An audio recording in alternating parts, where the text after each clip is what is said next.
Hey guys, how's your weekend going so far? Good? That's good. Allow me to ruin your weekend by showing you some clips from David Rives. He's always pumping out videos on his YouTube channel, and I do have to admit they have pretty high production quality. But nonetheless, I feel like I must respond to them. His style is to name something in nature and say, "Look at that, isn't it perfect? And therefore God." Yup, it's not unique, but not all his videos are like that. So sit back, grab a snack, we're gonna talk some science. Before we begin, I just want to really quickly shout out my top patrons. Firstly, the king of all patrons, Fireshard. Thank you for your loyal support. You are basically my lord and savior at this point. Then, shout out to Jacob Curtis, Anna, Trine Harold, Philip Costopoulos, Garrett R, and Aided Furball for your high level of support, along with all my other patrons. You know what my channel would look like if it weren't for you guys? Nothing. It would just not exist. So thank you so much for allowing me to do what I do. Anyway, without further delay, let's have a look at David Rives.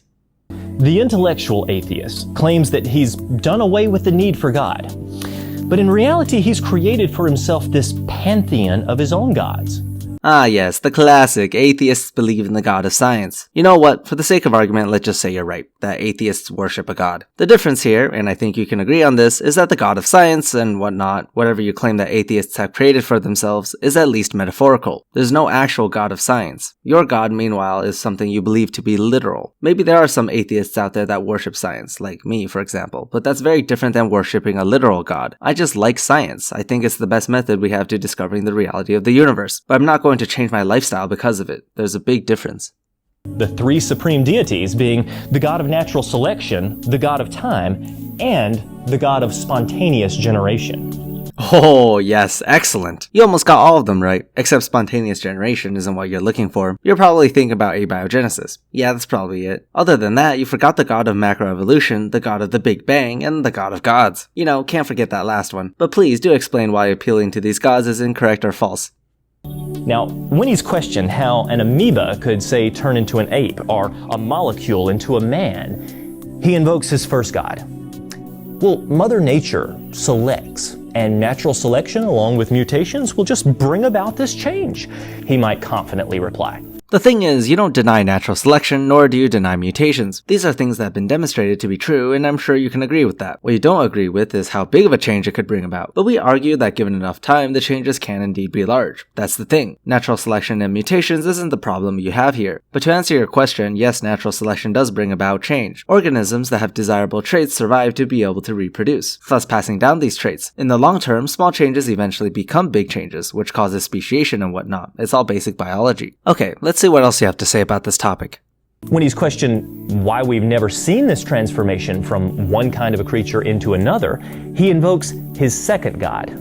Just give it enough time, he claims, and time will somehow work its magic. Yes, creationists can't seem to grasp the concept of millions of years for some reason. In a short period of time, you have small changes. In a long period of time, small changes eventually become big changes. Think of a glass of water. If every day you added a drop of food coloring into it, each day you wouldn't see much, if any, color change. But after a year of doing so, the color of the water would be entirely different than what you started off with. It's the same for natural selection. For short periods of time, there are small changes, things like color change for peppered moths or beak shapes of finches. But if you add millions of years into the mix, then these small changes aggregate and eventually become big changes. We're talking about millions and billions of years here, and because it takes such a long time, of course we can't show you the instance of, quote, an amoeba becoming an ape, because it happens over such a long time. If you can live for 1 billion years, then yeah, you would be able to see some of this change. But sadly, since the human lifespan is like 80 years, yeah, no, we probably can't see it happen directly.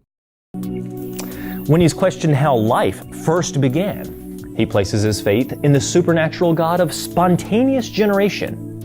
You see, eons ago, life suddenly and accidentally popped into existence from inanimate matter and chemicals. Okay, creationists have got to stop saying spontaneous generation. That's an entirely different topic compared to abiogenesis. Spontaneous generation refers to the ability for modern complex organisms to arise. People called it that when they found their food to be spoiled after being left out for a certain amount of time. This was later disproven when it was shown that mold and such that grew on food came from existing microorganisms. So now no one believes in spontaneous generation. Literally nobody. Abiogenesis, on the other hand, refers to the first life forms that arose on Earth. Before there were any living organisms, how did the first one come about? That's what abiogenesis tries to answer. We've had very much progress in this field of study. I'm sure you're familiar with the Miller-Urey experiment, as well as various other experiments that came afterwards showing that proteins and other organic compounds necessary for life can be created from inorganic materials during early Earth. But we're not going to talk about that less specifically since many people have already heard so many other YouTubers talk about abiogenesis. So instead, as a fun trivia, let's talk about what we do know about it. We know about RNA being one of the first mediums of genetic information. Now, that doesn't necessarily mean the first organisms were RNA-based, but that hypothesis is highly likely due to the various properties of RNA, such as being a crucial part of protein synthesis, having the ability to replicate, possessing the ability to form various essential structures in organelles, and becoming an enzyme for various crucial biochemical reactions. I'd say the biggest reason we give weight to the hypothesis of an RNA world is due to the fact that RNA itself is required for DNA replication. During the replication of the lagging strand, RNA primers are required, assuming that the process is the same as it is billions of years ago. The problem here now is how RNA transitioned into DNA, which is something scientists are still looking at right now, but it may have something to do with viruses. So that's basically the gist of the RNA world. What about metabolism? That's one of the three main traits that organisms need to possess in order to be considered alive. How did early organisms obtain their energy? Well, it turns out that it's most likely that a proton pump creating a hydrogen gradient has been present since the earliest of times, and has prevailed today. This involves pumping hydrogen ions across a membrane and allowing a concentration difference to push them back through a motor that generates ATP. The method that generates this power to activate the pumps may be different than what is in the present though, and varies amongst organisms. This may include heat, lightning, or certain chemical reactions. The hydrogen pump method is a very easy system to develop, so it's not rocket science for early organisms to have access to it. Now, in terms of the actual structures themselves, scientists have already developed various methods in which early Earth could have produced many essential molecules that are required. The nitrogen bases, for example, are done through heating or cooling of certain inorganic compounds. Amino acids are produced by hydrogen, ammonia, and a carbon source such as methane, and the method would slightly differ depending on the R chain. I don't want to bore you with too much detail now, but it's amazing shit, I tell you. Amazing stuff. So I suggest reading more about abiogenesis whenever you have time. You're not going to, are you? But the more questions that arise, he attempts to patch each unobservable phenomenon of his theory with this God-of-the-gap solution, building out a pantheon of supernatural deities and invoking miracles based not on laws, physics, or scientific principles, but on faith. Just because you don't agree with it doesn't mean it's faith. It literally is science. You can't just call any part of science you don't like not science and any parts you like science. I get it, it conflicts with your worldview of God creating the universe, but have you ever considered that your religion might just be wrong? Maybe you don't have the answers to everything. Maybe other people who have dedicated their lives to studying science might know more than you. Calling science unscientific isn't going to solve your problem. I'm sorry.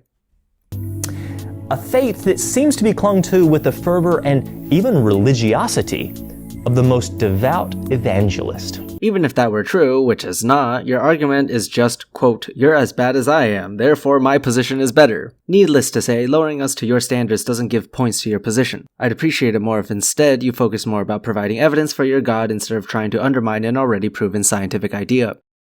An unquestioned faith in his beliefs that, when challenged, is met with hatred, disdain, and pompous arrogance. Yeah, I personally don't know any atheists who would respond with hatred and disdain when you challenge the idea of evolution. I don't know what atheists you have talked to, or if you're just making this up just to make us look bad, but either way, I don't think it's a good idea to generalize that to all atheists. I know I've done it myself before, so I can't give you too much shit for this. It's also just a logical fallacy. You're sort of poisoning the well here.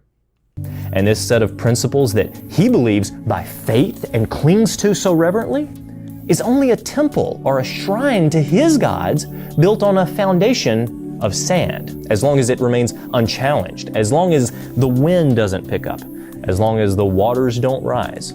The structure will be kept intact. But as sure as the night cycles today, the wind does work its course, and the tide causes the waters to rise.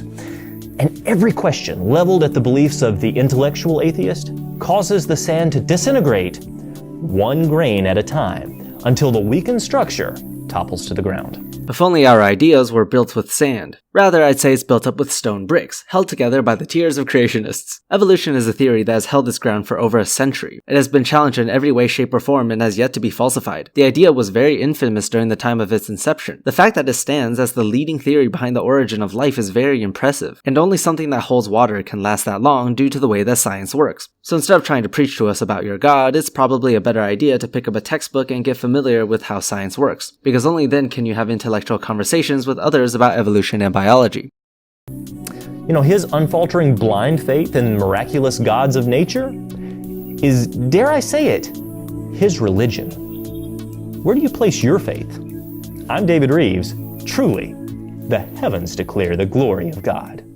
Yeah, I keep calling it faith if that makes you feel any better. Unfortunately for you, though, it's built upon evidence and solid reasoning. Now, we could have an entire discussion on what evidence is, but I'll just stick to the scientific definition of it, thank you very much. Anyway, that's my time today. Thank you if you made it this far till the end of the video. I wouldn't be where I am now without the support of all you viewers, and especially to my patrons. I'm starting a new life right now, and your continued support would mean a lot to me. Huge shout out to Fireshard for being the top supporter, and I'll see you next week.